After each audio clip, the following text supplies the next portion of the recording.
नमस्कार मंडळी, सकाळचे वाजलेले आहेत 8:30 आणि आज आम्ही निघालो गावाला. आज आहे दिवाळी पाडवा.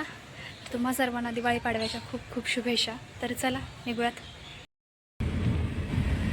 आता असं आहे, एक गोष्टी विचारलं मगायचे का हवं का.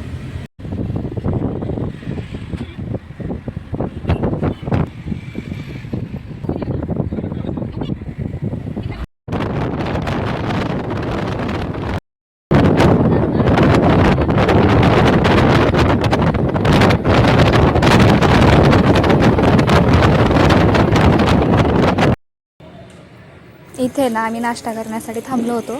भूक लागली होती त्यामुळे मग वडापाव घेतले, गाडीतच खाऊन टाकले आणि चला.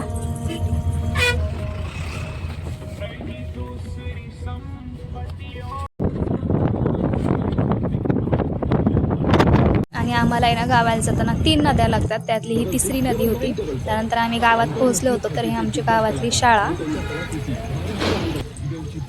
आणि इकडे दवाखाना आहे. नंतर गावात आलो होतो. आज सगळीकडे शांत शांत होतं तसं तर, आणि सगळ्या रस्त्याने रिकामाच होता, त्यामुळे आम्हाला खूप कमी वेळ लागला यायला. आणि गावात आल्यानंतर एक फिलिंग वेगळीच असते, बरोबर की नाही. फायनली घरी आलो आणि गेट आता उघडले, घरी आलो. त्यानंतर इकडे आमचा छोटा मेंबर, माझी बहीण रुसून बसली होती. आता तिचं बोलणं आहे का काय नाही.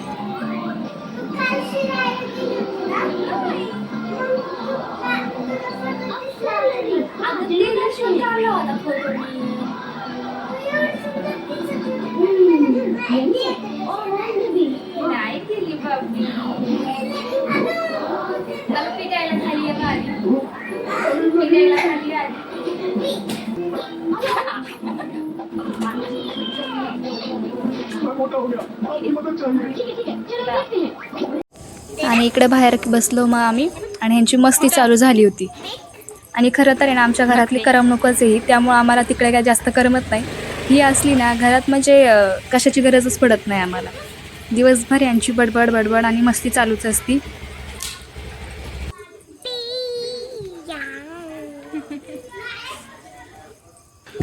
इकडे फुटबॉल खेळायचं चालू झालं होतं यांचं. यांना ऊन नाही काही नाही, फक्त खेळायला पाहिजे असतं.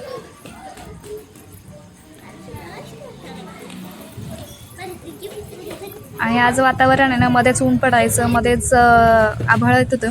त्यानंतर इकडे मम्मी पप्पा आणि शंभू हे तिघंसुद्धा फुटबॉल खेळत होते.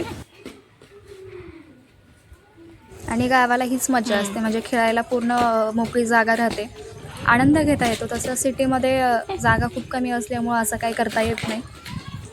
गार्डन वगैरे असतात पण ते आपण काही खेळू शकत नाही. त्यानंतर इकडे ना किल्ला बनवला होता.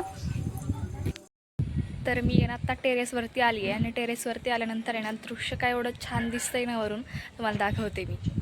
आणि वरती आहे ना सगळं ओपन असल्यामुळं छान हवासुद्धा येते. आणि एका साईडला पूर्ण शेत आहे आणि एका साईडला घरं आहेत सगळे. हे बघा, एका साईडला पूर्ण असं हिरवळ, म्हणजे सगळी शेतीच लांबपर्यंत, आणि निळभोर आकाश तर आणखीनच मनमोहक करून टाकते. आणि एका साईडला आहे ना आमचं गाव आहे पूर्ण, त्या सगळ्या बाजूला गाव आहे. हे बघा. आणि इकडे मम्मीचा स्वयंपाक चालू झाला होता, आणि इकडे आहे ना किती रुपये देणार त्याची तयारी चालू होती आमची. तुला मी पहाटे 4ला आंघोळ घालणार, मग किती रुपये देणार मला? 1000 रुपयाचं गिफ्ट नक्की? प्रॉमिस? ओके. आणि 5 वाजले नाही तोच फटाके फोडायला सुरुवात झाली होती. इकडे दोघंही भाऊ फटाके फोडत होते. फुटला. मला तर खरंच खूप भीती वाटते फटाके फोडायची, नको झालं, पण ह्यांना अजिबात वाटत नाही. तिथं ठेवा आतमध्ये. आणि संध्याकाळची वेळ झाली होती, मस्त लाईट्स वगैरे ऑन केल्या होत्या, खूप छान दिसतंय. आणि हे आमचं घर आहे. तर कसं वाटतंय नक्की सांगा.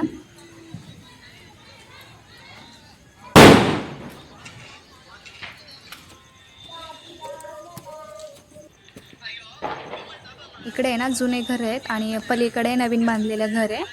तर पूर्ण होम टूर तुम्हाला एक दिवस नक्कीच दाखवेल मी. आत्ता फक्त बाहेरूनच दाखवते.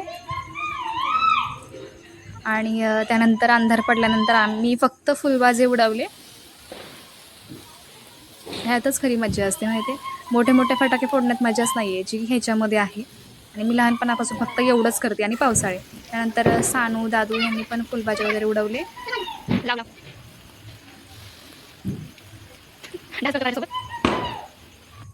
आजचा ब्लॉग इथे सेंड होतोय. भेटूयात नवीन ब्लॉगमध्ये. तोपर्यंत बाय.